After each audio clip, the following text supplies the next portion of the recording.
예, 알겠습니다. 다음은 그 한중 정상회담 소식 살펴보겠습니다. 이재명 대통령이 어제 중국 방문을 마치고 어제 귀국했습니다. 근데 귀국에 앞서 상하이에서 동행 기자들과 오찬 간담회를 갖고 중국 방문 전반에 대한 소회를 밝혔는데요. 이 내용을 생중계로 1시간 가량 그대로 전하기도 했습니다. 근데 어저께 첫 번째 질문이 한한령 관련이더라고요. 여기에 대해서 그렇습니다. 대통령이 어떻게 답변을 했죠? 아, 예, 그렇습니다.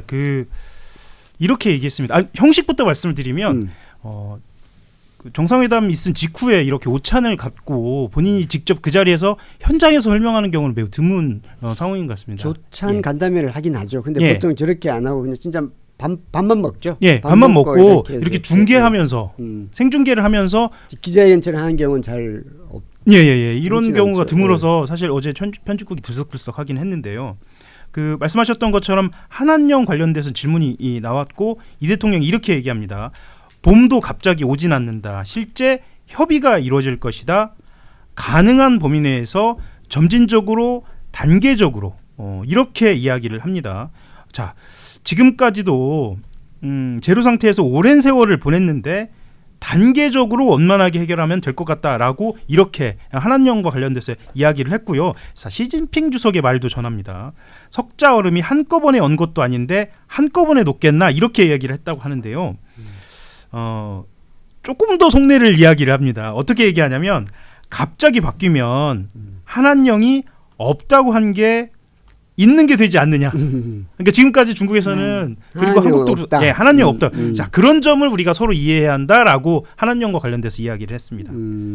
한한령은 중국 입장에서는 그 국내 문제도 있는 것 같아요. 이제 단순히 뭐 사드에 대한 보복 차원 뭐 그것도 있지만 그리고 그건 한 10년이 지났잖아요. 10년 동안 우리 K-팝이라든지 K-드라마라든지 이게 엄청나게 성장을 했는데 이게 중국과의 격차가 상당한 상태에서 그것을 개방했을 때의 문화 충격이라든지 이런 부분을 좀 걱정하는 것 같기는 해요.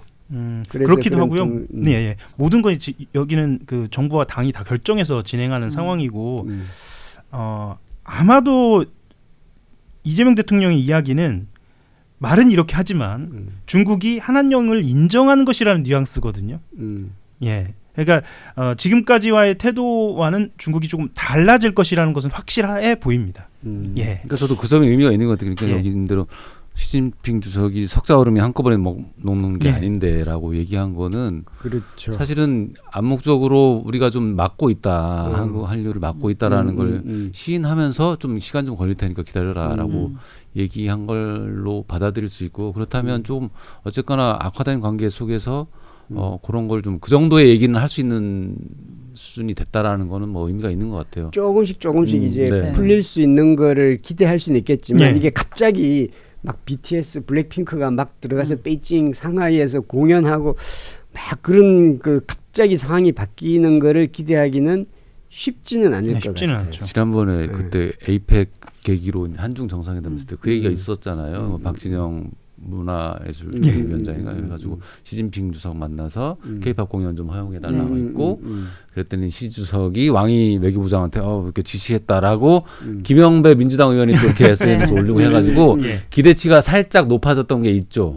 그런데 오히려 또 그래 놓으니까 예를 들어 이번 같은 때 그 어떤 속이면 공연이라도 하기가 좀 더 부담스럽지 않았을까. 그리고 한 10년을 이렇게 안 하잖아요. 이건 뭐 제가 뭐 중국을 이해하려는 게 아니라 10년을 안 하다가 이렇게 갑자기 이렇게 푼다고 했을 때 아마 특히 중국 같은 어느 정도의 그 문화적인 폐쇄적인 사회에서는 그런 불안감이 있을 거예요. 그리고 그 가끔 이제 중국인들이 한국에 많이 오잖아요. 한국에 왔을 때 사실 베이징, 상하이가 어떤 면에서는 서울보다 더 발달했는데 그렇죠. 그분들이 서울에 와서 느끼는 게 뭐냐고 하면 이게 또 약간 좀 외교적으로 민감한 얘기인지 모르겠는데 굉장히 자유로운 분위기 있잖아요. 이게 우리도 외국 나가면 뭔가 좀 이제 해방감 같은 걸 느끼는데 중국은 우리보다 좀 더 약간의 억압적인 그런 사회적인 분위기가 있는데 여기서는 좀 마음대로 행동해도 되고 뭐 막 그런 기본적으로 훨씬 더 우리가 중국보다 캐주얼하고 활기차잖아요. 이래 전반적인 홍대 앞이라든지 그런 게 굉장히 이제 만족감을 준다고 하거든요. 중국인 젊은이들이 한국에 오는 것 중에 하나가 나머지 사실 중국에도 다 있는 것들이에요. 뭐 올리브 영인이 다 중국에도 살 수 있는 거고 그런 것들이 이제 이게 왕적 확 열었을 때 그리고 그것이 사실 해외에 나가지도 못하는 그런 중국인 청년들한테 어떤 충격을 줄 건지를 아마 중국 당국자들은 우려하고 있었고 이게 지금 사드 보복을 푸냐 안 푸냐 그 차원은 아닌 걸로 여겨져요. 그런데 저는 이 중국이라는 나라가 아직도 그 계층 간의 격차가 너무나도 큰 나라잖아요. 아까 말씀하셨던 것처럼 북경이나 상해는 진짜 우리나라 서울보다도 더 그렇죠. 가면 미래도시 같은 느낌이 난다고 하더라고요. 그렇지만 아직도 지방이나 발달이 덜 된 곳은 너무나도 열악한 상황인 거죠.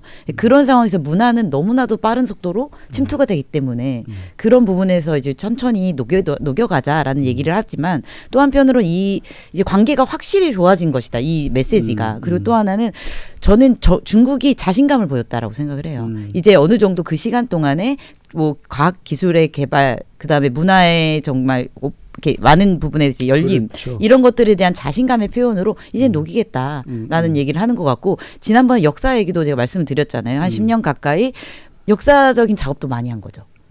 네. 그 전에 막 그냥 열어놨던 것들을 저 동북공정이나 등등 해가지고 많은 내용들을 정리를 했어요. 그리고 더 이상 뭐 국경 지역에 조선족도 너무 많이 안 산다고 하더라고요. 거기 한족 이주를 시켰거든요. 그래서 이미 많이 통합을 시킨 거예요. 그러니까 이제는 좀 열대가 된 것이 아닌가라는 자신감을 보여줬다라고 생각해요. 그러니까 이전에 비해서 정치 외교적인 영향은 상당히 줄어들었고 이제 남은 거는 중국 국내 국내 사회적인 요인으로만 이제 조절하면서 하면 조금씩 풀리지 않을까 하는 기대는 해보는데 갑자기 뭐가 확 하루아침에 바뀌고 그러지는 않을 것 같다는 생각은 들기는 해요. 뭐 그렇기도 하고요. 저는 이제 이 중국 당에서 그러니까 정부에서 판단하는 거랑 현실이랑 또 차이가 있을 것 같습니다. 왜냐하면 워낙에 또 유튜브나 물론 그 인터넷에 대한 제한이 있습니다만 뭐 다른 여러 가지 채널을 통해서 이미 중국인들이 다 접하고 있거든요. BTS도 알고 있고 말씀하셨던 것처럼 많은 그 걸그룹이나 보이그룹들 다 알고 있기 때문에 K-팝을 여는 것 자체가 또 그렇게 충격일까 이런 생각을 또 하는 이런 말들을 하는 분들도 또 있습니다. 그러니까 이게 하나의 구실이고 그러니까 하나의 그러니까 그 교류를 열어가는 과정에서의 어떤 마중물처럼 딱 이 상징적이기 때문에 막고 있는 것이지 실제로 큰 효과가 있냐라는 분들도 계시더라고요. 그럴 수도 있죠.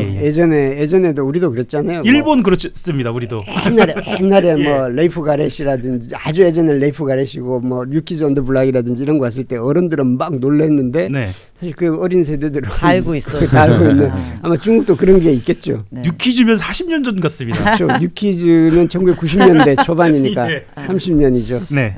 그리고 저는 그 에이펙 이후로 그리고 이재명 정부가 들어온 이후로 중국과의 관계가 엄청 부드러워진 건 맞다. 왜 이걸 제가 느끼냐면 제가 아직 현역으로 있지 않습니까? 투자 문의 그리고 그런 일반 민간 문의들이 들어와요. 중국 자본이 들어오고 싶어하는. 송무에서요? 그러니까 저는 변호에서 송무만 하는 게 아니라 자문도 많이 해요. 기업 자문. 법무 쪽에도 중국 자본이 들어오고 싶어요. 그렇죠. 네, 중국 자본이 옛날에 이제 거의 스탑되어 있던 그런 자본들의 문의들이, 그러니까 저만 있는 게 아니라 로펌이기 때문에 저한테 온 사건 말고도 투자 자문 말하는 거죠. 네네. 투자 자문도 들어오려고 하고 중국 진출에 대한 자문도 또 들어오고 이런 것들이 올해가 아니라 이제 작년 후반부터는 이게 들어오는 거죠. 그래서 이걸 보면서도 사실 경제가 돌아가는 게 정치보다 더 빨리 돌아가거든요. 그렇죠. 바닥부터. 그래서 그런 생각이 들어서 이게 정말 녹고 있구나라는 생각이 확실히 들었습니다. 저도 간접적으로 들은 건 이재명 대통령 당선되고 나서 중국 관료들이 우리나라 사람들한테 분위기 많이 지금 중국도 좋다 막 이런 얘기를 했다 하더라고요. 사실은 그러니까 대통령이 뭐 저 취임 선거 운동할 때부터 중국에 대해서도 굉장히 실용적인 얘기를 했었으니까. 그 분위기는 당연히 이제 신뢰 회복 뭐 그런 거겠죠. 예. 그리고 어제 서해 구조물 얘기도 나왔죠. 네, 그 서해 구조물 문제 같은 경우에는 진짜 이재명 대통령이 주특기가 발현됐다 이런 느낌, 이런 이야기들도 좀 하는데요. 뭐 이렇게 시원하게 얘기했습니다. 서해 구조물 문제와 관련돼서 중간을 정확하게 그어버리자. 이렇게 실무적인 얘기를 하기로 했다. 자, 이 문제를 가지고 왜곡해서 서해를 상납했다는 이상한 주장을 하는 사람이 있다. 이렇게 얘기하면서요. 서해에서 각자 고유의 수역이 있다. 이건 뭐 브리핑에서 지난번에도 말씀을 드렸습니다만 이 고유의 수역이 있고 그 중간에 공동관리 수역이 있는데 자, 그 공동 수역 중에서 중국 쪽 경계에 붙어서 살짝 넘어온 것이다. 이렇게 표현을 합니다. 자, 그리고 중간에서 우리 쪽으로 와 있는 그런 위치 아니다. 중국은 양식장인데 뭘 그러느냐. 그러면서 어쨌든 우리로서는 왜 일방적으로 하느냐라고 문제를 삼은 것이다라고 얘기를 하는데요. 중요한 거는 이 대목인 것 같습니다. 양식장 시설 2개 그것을 관리하는 시설이 있다라고 하고 그 관리하는 시설을 중국 쪽에서 철수한다 이렇게 얘기해서 아마 옮기게 될 것 같다 이렇게 얘기를 하는데요. 사실은 중국 어선들이 이제 선단으로 넘어오지 않습니까? 이런 선단도 그렇고 이런 양식장 시설도 그렇고 중국은 사회주의 국가기도 하고 당 중심의 국가이기 때문에 국유기업, 민간회사, 개인, 중국 해군 뭐 이렇게 다 연결이 되어 있습니다. 그러면 중요한 건 관리시설로 보이거든요. 관리시설을 중국에서 옮기겠다라고 하는 것은 사실상 좀 의미 있는 진전이다. 뭐 이렇게 해석이 좀 나오고 있습니다. 저기 그림을 한번 띄워봐 주시겠어요? 아까 전에도 좀 띄워줬는데 이게 보면 그림을 보면서 이해를 해야 될 것 같은데 어저께도 이제 많이 설명이 많이 됐겠지만 이제 기본적으로 12해리까지 12해리면 이게 몇 킬로쯤 되나요? 12해리까지는 자국 영토 그러니까 이제 육지에서 12해리까지는 자국 영토인 거고 영해 그리고 200해리까지는 그 이제 자기 자신 그 나라가 이제 할 수 있는 그 나라가 거기서 이제 어업 자원이라든지 할 수 있는 자기 영해는 아닌 그런데 이제 한국하고 중국은 이게 다 합쳐서 400캐리가 안 되기 때문에 이게 겹치는 거죠.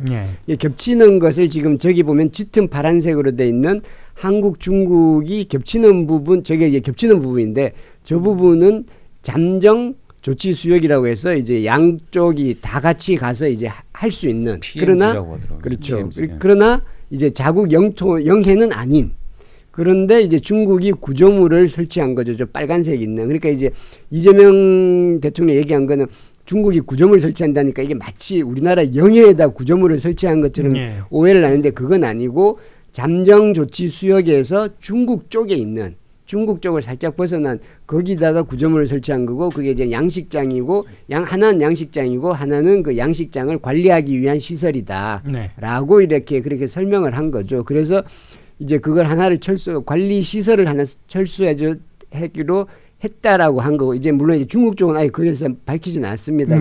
이 대통령이 그렇게 밝힌 거고 그 다음에 이제 이거를 대통령이 제안한 거는 차라리 그냥 그거를 반으로 딱 해서 나눠서 이제 국경선처럼 그렇게 관리하면 어떻겠냐. 그렇게 되면 저기다 구조물을 설치해도 사실은 저건 중국이 관리하게 되는 게 상관없고 대신에 중국은 그 파란색 이 오른쪽으로는 넘어오지 않는 걸로 하자는 거죠. 네, 맞습니다. 그런데 이제 지금 이제 중국 쪽에서는 저기 빨간 선을 또 얘기하고 있으니까 저게 아마 쉽지는 않을 거예요. 저 논의 자체가. 쉽지는 않은데 사실 대통령이 이야기했다는 게 의미가 있거든요. 그러니까 이재명 대통령이 직접 국민을 향해서 발신했다는 게 의미가 있고요. 그렇다고 한다면 실무적인 선에서는 최소한의 협의가 들어갔고 우리 쪽에서 상당히 준비가 많이 돼 있다라는 것으로 충분히 그렇게 해석할 수 있을 것 같습니다. 그렇죠. 그러니까 중국이 저거 설치하는 게 다 우리가 한중 관계 최악이던 시절에 맞습니다. 지어진 거예요. 그런데 서로 이제 그 우리는 뭐 중국이 영토를 우리까지 넘어오려고 하냐 막 이런 그 서로 이렇게 장외에서 싸운다 이런 느낌이었는데 이제는 대통령이 나서서 이제 시주장하고 얘기를 했고 협의를 하기로 이제 해나갔죠. 양국 관리들끼리 하기로 했잖아요. 그러니까 약간 관리 저거에 대해서 대화를 할 수 있는 어떤 그 영역으로 컨트롤 가능한 영역으로 가져온 거죠. 물론 협의는 되게 어려울 겁니다. 저 그렇죠. 우리 윤명상 씨가 질문했는데 선 넘은 파란색은 뭐예요? 선 넘은 파란색?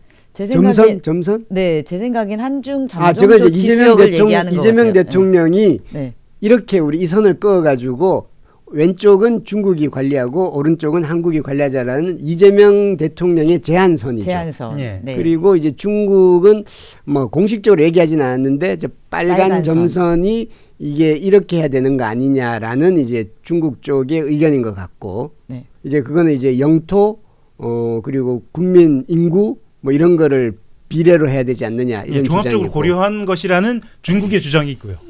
그래서 근데 뭐 아까 좀 전에 황준범 위원도 얘기했지만 우리 남북 관계도 그런데 어차피 갈등은 있을 수밖에 없는데 이것이 어쨌든 협의체라든지 그런 공간이 있으면 거기서 문제를 풀어나가서 불필요한 감정 대립으로 번지지 않는데 이 공간이 없으면 막 장외투쟁을 벌이고 막 고함치고 이러다 쓸데없는 갈등과 오해가 갈등으로 번지는 거는 피하는 게 좋겠죠. 저 그림에서 보셨던 것 같이 우리의 앞바다가 사실은 바둑판 있거든요. 이제 이 바둑판에서 바둑돌을 누군가 뺐느냐 아니면 함께 두느냐의 문제인 것 같아요. 그러면 정확하게 그래서 제가 이재명 대통령의 주특기라고 말씀드린 게 실용적으로 접근해보자라는 거거든요. 그런 제안이 있었고 사실은 협의가 들어간다는 거니까 물론 쉽지는 않겠습니다만 그런 점에서는 좀 큰 의미가 있다라고 이렇게 보입니다.